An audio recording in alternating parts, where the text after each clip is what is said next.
제가 이제 실제는 얼마 전에 어떤 유튜버가 생수를 따서 이제 그걸 이제 현미경으로 보았습니다. 그러면서 광학 현미경을 보여주면서 이 생수는 아주 깨끗하고 플라스틱이 아무것도 없습니다, 이런 얘기를 하셨는데, 실제는 그것은 완벽한 오류에서 시작된 겁니다. 입자가 미세 플라스틱의 크기가 작아지면 작아질수록 우리 몸에 끼치는 악영향은 더 커집니다. 엄밀하게 얘기하면 우리는 미세 플라스틱에서 이제는 자유롭지가 않습니다. 세상연구소 구독자 여러분 반갑습니다. 고려대학교 과학과 이광렬입니다. 미세 플라스틱의 정의 자체는 5mm보다 작은 플라스틱을 모두 미세 플라스틱이라고 그러는데요. 이제 이 5mm만큼 이제 눈에 보이는 그런 미세 플라스틱도 있지만은 아주 작아서 우리 눈에 절대 보이지, 맨눈으로는 심지어 광학 현미경으로도 볼 수 없는 그런 나노 플라스틱도 있습니다. 이런 것들을 다 통칭해서 미세 플라스틱이라고 합니다. 미세 플라스틱의 문제는 우리 몸 속에 들어왔을 때 배출되는 것들이 있는데, 그런 것을 차치하고 우리 몸 속에 들어와서 몸이 흡수하는 것, 즉 소장으로 들어와서 피 속으로 들어오는 그런 미세 플라스틱들이 우리 몸에 끼치는 해악 때문에 우리가 우려를 많이 하고 있는데요. 입자가 미세 플라스틱의 크기가 작아지면 작아질수록 우리 몸에 끼치는 악영향은 더 커집니다. 그러니까 100나노미터, 200나노미터 이런 작은 미세 플라스틱들이 우리 몸에 훨씬 더 위험한 거죠. 우리가 플라스틱 없이 못 살죠. 우리가 사용하는 모든 플라스틱들은 마모가 될 것이고, 그 표면에서 떨어져 나오는 그런 플라스틱들이 다 미세 플라스틱인데요. 예를 들자면 생수통에서도 미세 플라스틱이 나올 수도 있고, 포장 용기, 배달 음식 이런 데서도 나올 수 있고요. 심지어 건강을 위해서 운동을 하는데 그 사용하는 요가 매트 같은 데서도 이런 플라스틱들이 떨어져 나올 수가 있습니다. 제일 우리가 많이 흡수하는 것을 따진다면 우리 몸속으로 들어와서 소장이 흡수하는 것과, 그리고 이 폐로 들어와서 폐에서 일부 혈류로 들어오는 그런 미세 플라스틱을 조심해야 되는데요. 그러니까 우리가 음식을 통해서 물을 통해서 섭취하는 그런 미세 플라스틱이 이제 우리가 조심해야 되는 거고, 그 다음에 제가 요가 매트 같은 이야기를 했는데, 그런 먼지 형태로 폐로 들어오는 것들, 또 마스크, 이런 것들을 우리가 좀 조심을 해야 됩니다. 플라스틱이 있는 곳에서는, 특히 마모가 심하게 일어나는 그런 부분에서는 미세 플라스틱은 무조건 생깁니다. 그런데 포장 용기로 사용하는 것들, 우리가 음식을 담는 그릇이 아니라 어떤 물품을 포장하는 것 같은 경우에는 우리가 그걸 뭐 핥거나 먹거나 그러지는 않죠. 그런 데서 나오는 플라스틱은, 미세 플라스틱은 극히 드물어서 별로 걱정을 안 해도 되는데, 이제 물이나 음식을 담고 있는 그런 플라스틱 용기, 그리고 아주 우리 몸에 밀접하게 붙어 있어서, 예를 들어서 이제 마스크 같은 경우에 그런 데서 떨어져 나오는 플라스틱, 이런 것들은 우리가 조심해야 되겠죠.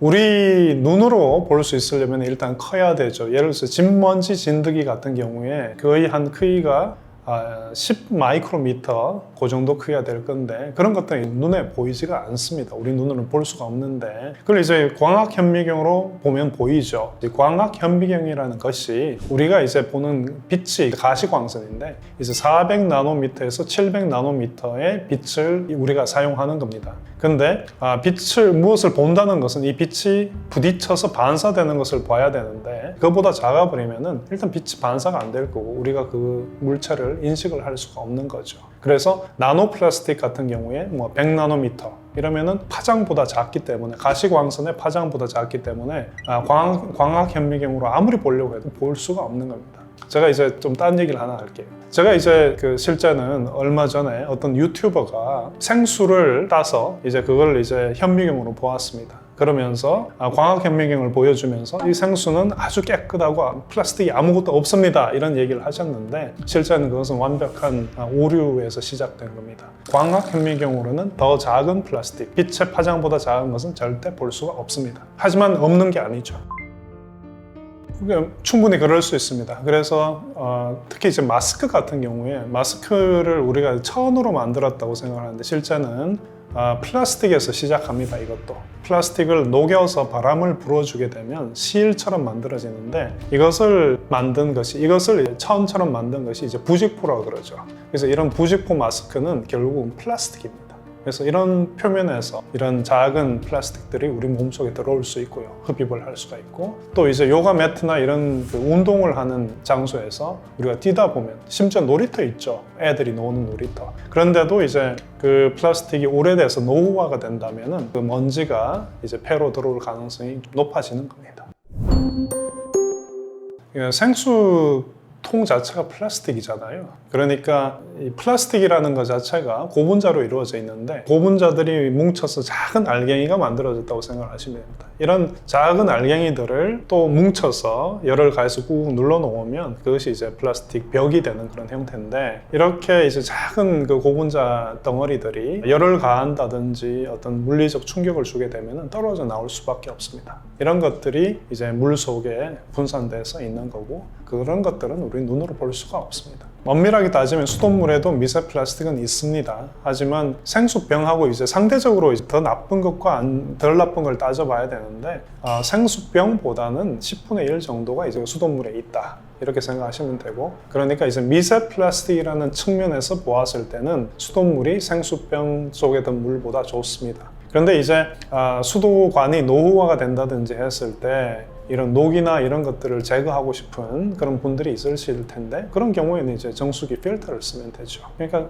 수돗물을 필터를 써서 흘러낸 물은 생수병보다는 훨씬 더 안전한 물이라고 할 수 있겠습니다. 정수기도 크게 보면 두 가지 종류가 있죠. 그냥 우리가 소위 브리타 필터처럼 물을 좀 큰 구멍을 가진 그런 필터로 물을 거르는 경우와 역삼투압 방식으로 거르는 경우가 있는데, 이 역삼투압 방법으로 거르게 되면은 미세 플라스틱은 거의 완전히 제거되고요. 근데 이제 일반적인 이런 정수기들은 중금속이라든지 좀 큰 플라스틱, 미세 플라스틱 중에서도 좀 큰 녀석들은 걸러내고, 정말 작은 나노 플라스틱 이런 것들은 잘 그러지 못합니다. 하지만 대부분의 큰 플라스틱들은 걸러낼 수 있으니까 그래도 정수기를 쓰는 것이 좀 낫다고 할 수 있겠습니다.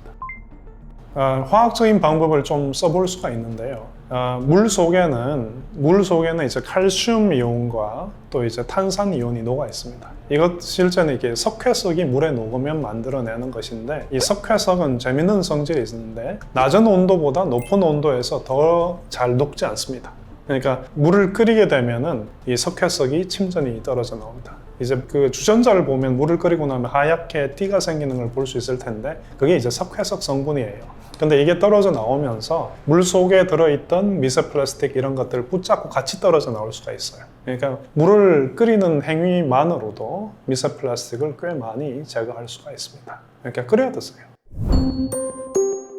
이 부분에 대해서 사람들이 좀 오해를 하는 부분들이 있는 것 같아요. 밥을 냉동하는 냉동밥 자체는 아주 좋은 밥입니다. 근데 이 냉동밥을 플라스틱 용기에서 가열을 하는 것이 문제인 거죠. 그러니까 냉장고 속에서 설령 커다란 플라스틱 통에 이 밥을 보관을 하는 것은 거기에서 뭐 그다지 많은 미세 플라스틱이 떨어져 나오고 그러진 않아요. 근데 이걸 밥을 이제 꺼내서 유리 용기나 도자기 그릇 같은 데서 전자레인지에서 돌리게 되면은 미세 플라스틱 없는 그런 밥을 얻을 수가 있죠. 기본적으로 플라스틱은 그것이 전자레인지용으로 만들어진 플라스틱들도 있어요. PE 또는 PP 이런 이름을 가진 고분자들인데, 이런 것들은 환경 호르몬은 안 나옵니다. 그러니까 환경 호르몬에서 자유로운 그런 플라스틱 용기이긴 하지만, 이런 것들도 전자레인지로 돌리면 온도가 그 음식물이 데워지잖아요. 그러면서 이제 표면에 있던 미세 플라스틱 일부 떨어져 나올 수가 있습니다. 그 다음에 이제 스티로폼이나 우리가 일반적으로 많이 쓰고 있는 그런 그 페트병이라든지 이런 것들은 전자레인지용으로 개발된 것도 아니고, 그렇기 때문에 사용을 하면 안 되겠습니다. 전자레인지는 그 많은 분들이 전자파가 생겨서 위험하다 이런 얘기를 하시는데 전혀 그렇지 않고요. 전자레인지가 하는 역할은 소위 그 마이크로파가 발생이 되는데, 이 마이크로파는 전기장이 이렇게 위치가 이제 바뀐다고 생각을 하시면 되는데요. 그러면 이제 그 속에 들어있는 물 분자가 회전을 해요. 서로 부딪히면서 회전을 하게 되면은 가열이 되는 거죠. 그러니까 이 마이크로파가 우리 몸에 전혀 실제는 영향을 안 끼치는 그런 파가 이 물 분자를 진동을 시켜서 회전을 시켜서 열을 가하는 그런 방식이기 때문에 전자레인지 자체가 위험한 건 전혀 아니고요. 그런데 이제 열을 가하는 방식이기 때문에 물에 녹는 수용성 비타민이라든지 이런 것들을 중에는 고온에서 오랫동안 두면 이제 분해하는 것들이 있어요. 그러니까 전자레인지를 사용을 할 때는 짧은 시간에 가열을 해서 이런 비타민 같은 것을 파괴하지 않는 것, 이런 것들이 잘 쓰는 방법인데요. 굳이 비교를 한번 해볼까요? 비교를 해본다면은 채소의 경우에 예를 들어서 양배추라든지 브로콜리라든지 이런 것들을 데치거나 찌거나 해서 데우는 방식과 전자레인지 안에서 짧게 가열하는 것을 비교를 해본다면 전자레인지에서 쓰는 게 훨씬 이득입니다. 시간상 열을 가는 시간이 훨씬 짧기 때문에 그 속에 들어있는 비타민이나 이런 것들을 그대로 살려서 꺼낼 수가 있습니다. 엄밀하게 얘기하면 우리는 미세 플라스틱에서 이제는 자유롭지가 않습니다. 바다에서 구름이 만들어지는 그 과정 중에 표층수라 그러죠. 이렇게 바다의 맨 윗부분에 있는 거기에서 이제 물이 떠오르면서 에어로졸이 만들어지고 결국 구름으로 만들어진 그 과정에서도 그 가장 윗부분에 퍼져 있는 미세 플라스틱 같이 공기에 올라가서 구름으로 됩니다. 그러니까 우리가 비라고 생각하는 여기 속에도 미세 플라스틱은 들어있는 거기 때문에 식물로 많이 가죠.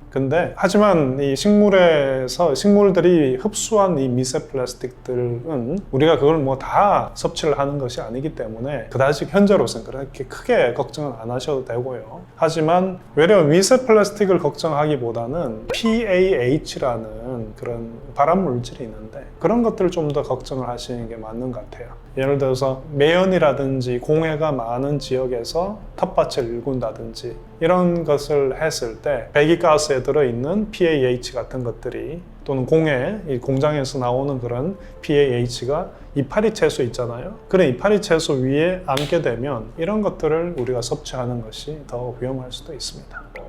이제는 피할 수는 없습니다. 미세 플라스틱을 피할 수는 없는데 생선 같은 경우에 작은 생선들의 경우 예를 들어서 멸치 이런 경우에 멸치똥이라고 그러잖아요. 이런 내장 부분에 미세 플라스틱이 좀 쌓여 있을 수가 있으니까 그런 것들 내장을 좀 제거를 하고 드시고 또 생선들도 그렇습니다. 큰 생선들도 우리가 내장을 먹는 경우가 있죠. 대구라든지 이런 경우 위 이런 걸 먹는데 그 위에 내벽 이런 부분을 좀 긁어내고 요리를 한다든지 이런 식으로 미세 플라스틱을 대량 섭취하는 것을 좀 피할 수는 있겠죠. 굉장히 광범위한 질문인데요. 그거는 우리가 육류의 경우에 우리가 이제 밖에서 음식을 사오면 생각하는 맨 첫 번째 생각이 밖에서 가져왔기 때문에 더럽다. 그래서 이제 그걸 씻는 경우가 있어요. 닭고기라든지 소고기라든지 이런 걸 씻는 경우가 있는데 그런 행위가 실제는 세균을 굉장히 많이 도입을 시키는 방법입니다. 그러니까 육류는 갖고 와서 씻지 않는다가 원칙이고요. 그 다음에 왜 그러냐면은 이런 육류를 그냥 그대로 조리를 하면 괜찮은데 보관을 하는 경우에 외려 수분을 많이 주게 되면은 이제 세균이 수분을 이용을 해서 정식을 훨씬 더 많이 할 수가 있습니다. 그러니까 그런 것들을 좀 피하셔야 되고 그리고 잘게 다진 고기 같은 것들 예를 들어서 소고기 있지 않습니까? 이걸 햄버거를 만들기 위해서 고기를 잘게 다졌다. 그러면 그 표면적이 굉장히 크죠. 그 표면적에는 모두 세균이 잘 살 수 있는 표면으로 바뀝니다. 그러니까 햄버거를 만들기 위해서 고기를 갈아서 냉장고에 한 일주일 보관을 했다. 그러면 이제 그 속에서 이제 균들이 증식을 하면서 우리 보톡스 맞지 않습니까? 그 보톡스에 쓰이는 독 그것을 그 세균이 만들어낼 수가 있어요. 그러다 보면 이제 소위 햄버거 병이라는 것에 걸려서 크게 이제 아프다든지 심지어 사망에 이를 수도 있습니다. 닭고기를 조리하기 전에 씻는 것은 뭐 그렇게 하실 수도 있죠. 그러니까 이제 조리를 하게 되면은 대부분의 균들은 이제 소멸이 되니까 그러니까 이제 조리하기 직전에 씻는 것은 허용이 되는데 이제 이런 것들이 우리 싱크대나 이런 데서 균들이 이제 퍼지게 되는 경우에는 좀 더 과감한 방법으로 이는 살균을 해야 됩니다. 뜨거운 물을 붓는 정도로는 안 되고 락스를 희석을 해서 살균을 한다든지 과탄산소다 같은 이런 표백작용을 할 수 있는 살균작용을 할 수 있는 물질로 닦는다든지 이런 방식으로 소독을 해야 됩니다. 뿌리가 달려 있는, 그러니까 우리 크게 여러 가지가 있지만은 크게 구분을 한다면은 이것을 어떤 식물을 심었을 때 거기에서 싹이 틀 수 있는 그런 것들은 일반적으로는 서늘한 곳에, 빛이 없는 곳에, 또 건조한 곳에 보관을 하면 됩니다. 이게 양파 같은 경우에 껍질째 또 뿌리도 있지 않습니까? 근데 이런 것들은 그냥 서늘한 곳에 보관을 하면 돼요. 감자도 마찬가지고요. 그런데 어떤 경우에는 이런 것들 중에 소위 그 원산지가, 원래 감자는 지금 우리나라에서 났지만 실제 그 감자나 이런 것들이 왔던 그 원출처가 우리보다 좀 더 그 따뜻한 곳에서 온 이런 작물들이 있지 않습니까? 이런 것들은 차갑게 보관을 하면은 조직이 상하고 그러는 경우도 있습니다. 예를 들어서 양파를 껍질을 벗겨서 좀 차갑게 보관을 하면 그게 살이 다 물러버리죠. 그러니까 그런 거는 양파 같은 경우 외려 껍질째 밖에서 보관했다가 쓰기 전에 직전에 벗겨서 그렇게 사용하는 게 좋겠습니다.